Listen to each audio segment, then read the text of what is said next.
Hi, everyone. I am Jess Calbreth, and I have been serving on the Caldera High School planning team for the last year, and I will be a counselor at Caldera High School next year.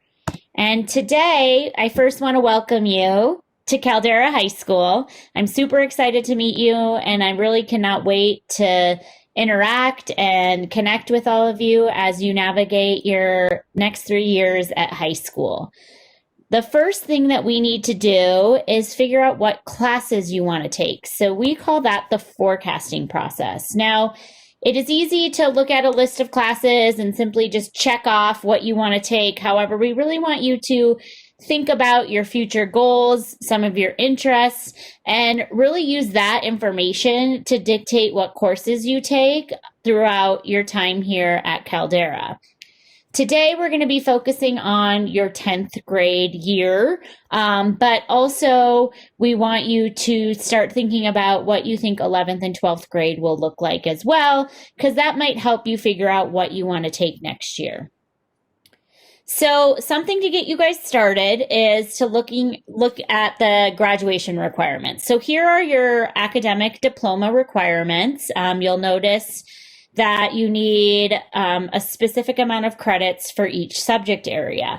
And this is something we visit all the time. So as your counselor, you're probably going to get sick of us reminding you of the graduation requirement. However, it's super important because obviously in the end, we want you to earn a diploma after your 4 years in high school. So just to go over these briefly, you need 4 credits of language arts, 3 of math, 3 of science, world studies, a U.S. history, half a credit of government, and then 1/2 credit of social science or financial literacy. You need 1 full credit of physical education, 1 of health, and then you need 3 credits of a career technical education course, arts, or world language, and then you need a whole 8 credits of electives. And then we're also going to be doing a senior portfolio your senior year embedded in our advisory curriculum. So all in all, you need a total of 26 credits. Many of you guys have already taken 7 credits this year, and so you're working your way towards that, and we'll continue to do that during your 10th grade year. Some of you may be considering going to college for your institution, and they have some different requirements that you need to be aware of as you start planning for your future throughout Caldera. So like graduation requirements, you do need 4 years of English, you do need 3 years of math, and you have to get through at least Algebra 2. You need 3 years of a science. You also need the 3 years of a social science, so your world history, U.S. history, government, and an elective. And then you also need 2 years of a consecutive world language. So that means like you would take Spanish 1 and 2 or French 1 and 2, but not French 1 and Spanish 1.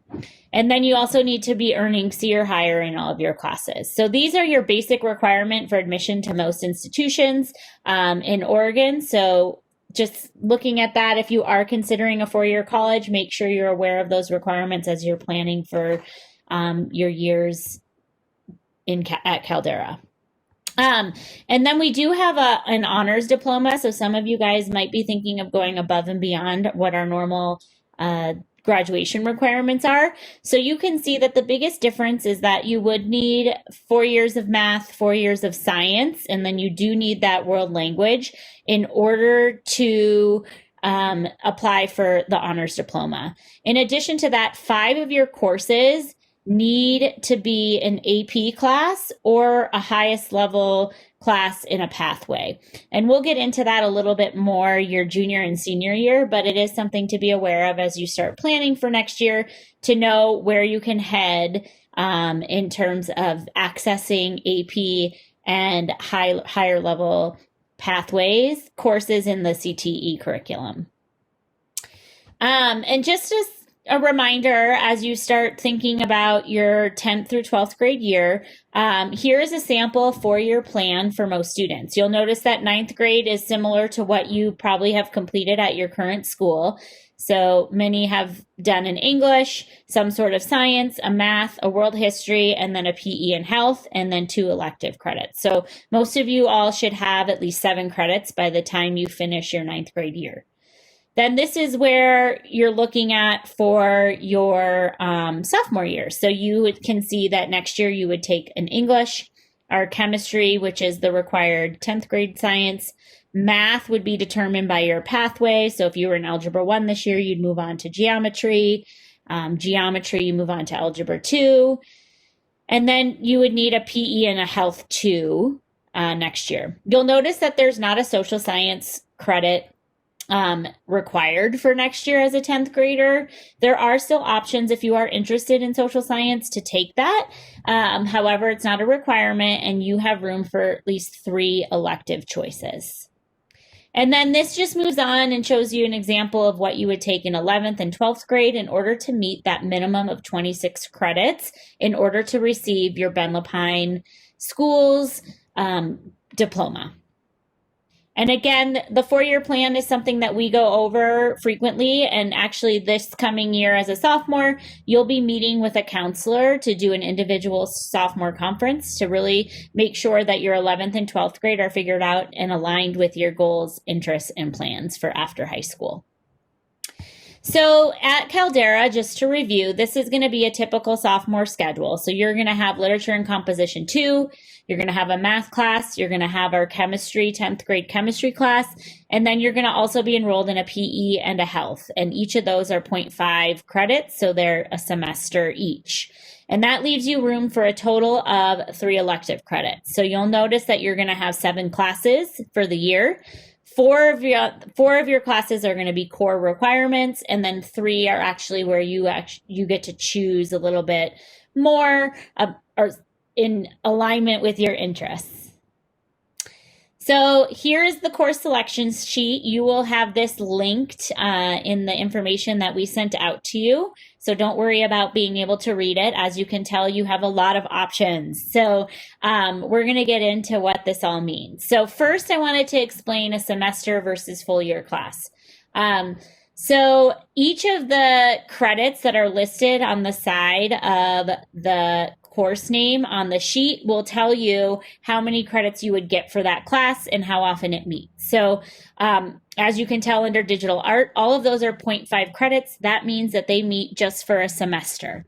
You'll notice that under science, that's a full year class. Each semester gets 0.5 credits.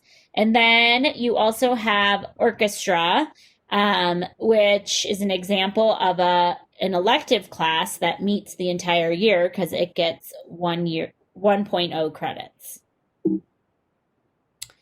So this electives, a lot of times students get confused with what that means. So electives come from a variety of options. So we first have our career technical education courses. So that might be an engineering, a construction, a health sciences course. We have world language. So many of you guys will take one of our world languages. That would count as an elective course. And then we also have a variety of visual and performing arts classes. And then we have general electives such as leadership, yearbook, a teacher assistant, or a peer mentor. And then you can also choose to have any core class that's beyond the requirement. So for example, I mentioned that we don't have a social studies requirement for sophomore year. However, if you're interested in taking an AP Human Geography or AP World History, you can do that as one of your electives. Or if you want to take an additional science class, maybe a biotech class, you can do that as one of your electives. An AP seminar is an example of a language arts class that you can take in addition to your Lit and Comp 2 course. We will be asking you to submit additional elective choices. So while you have a lot of options to complete your 3.0 credits of electives for next year, we also want you to have some backups. So you'll list those in order of preference. And it's really important that you do that because as we're building our schedules, we may not be able to fit in all your top choices. So we want to have some backups to ensure that you're getting classes that you prefer. If you don't list alternates, then we just place you into courses that fit into your schedule. So we really want you to think about all the classes that you would like to take at Caldera and then go from there. And that way it gives us more flexibility as we build your schedule this summer. All right, so you have so many choices and it's sometimes hard to figure out what you want to take. So some things I would suggest that you do is first look at the curriculum guide. That is available on our website, and it has the courses that we offer and a description of what is actually going to happen in those courses. So that's the first step, to just see what's available and what you're interested in. In addition, you can also see the course pathways and progressions on our website. So that gives you an idea of not only classes that you could take this year, but also to see where those classes can lead you. A lot of our electives can lead you into upper level courses that might be of interest to you as well. So definitely take a look at that. Another resource is to look at your student view and click on course history. That's going to let you know all the classes that you took from fall of this year and earned credit for, and then what you're currently enrolled in. There, you'll be able to see what graduation requirements you still need to work on. So that's a good place to look, just to see what you still have left over the next 3 years at Caldera. And then, just so you're aware, we do have some question and answer sessions with me and Mr. Boyd, and we're going to be available just to talk through questions you may have about forecasting, questions you may have about any of the classes that you're interested in, and we can help you figure out what to sign up for. All right, and some other things that you may want to consider as you're choosing classes, looking at the graduation requirements, but also looking at college requirements. So if you are interested in doing any college after high school, or even if you're interested in a typical career path or apprenticeship, there might be requirements of high school classes that you need to take in order to be eligible to access those. So that's one thing to start and look at.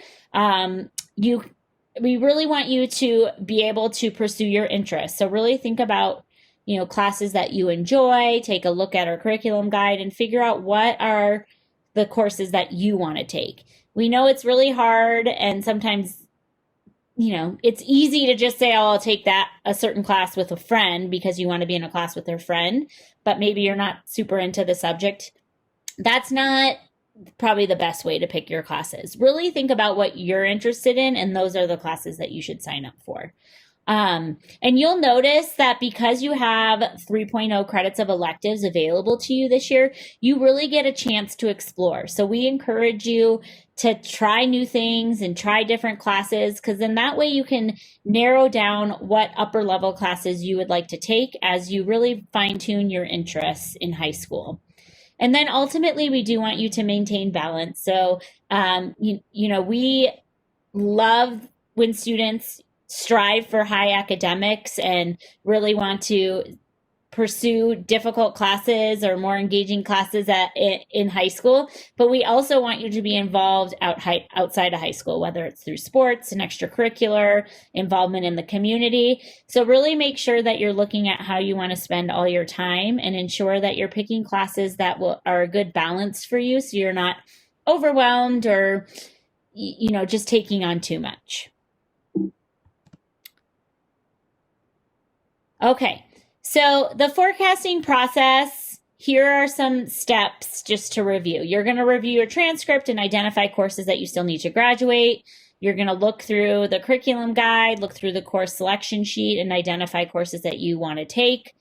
You may want to attend a question and answer session with a counselor if you need further clarification on what you should be taking. And then you're also going to discuss with your parent or guardian to ensure that you have some input in what you're taking next year. And then the final thing that you're going to do is that you're going to complete a Google form to submit your official course request to us. So this Google form looks like this. It's linked on this presentation. It's linked on the information we sent out to you to complete. It's super important that you complete this form because this is how we know what you want to sign up for. This is where we're going to take the classes that you input on this form and we're going to put it into the computer system so that we can make your schedule for next year. So we really, really need you to complete this form by March 29th, right after spring break. And then after you do that, you'll still hear from us before next year. We're hoping to engage in some conversations with students and parents this spring to really, start planning not only the academic piece of Caldera next year, but also other things that you want on campus to make our school great for you. We will be having student orientations and parent orientations in the fall. And then, like I highlighted before, I'm really looking forward to doing individual sophomore conferences with you next year to really start making sure that your 4-year plans are solidified. We can start aligning classes with your goals for after high school and really start that process and get you going in your next 3 years at Caldera. So again, if you have questions, you can always feel free to reach out to me, attend those question and answer sessions, but I'm really looking forward to interacting with you. And good luck forecasting.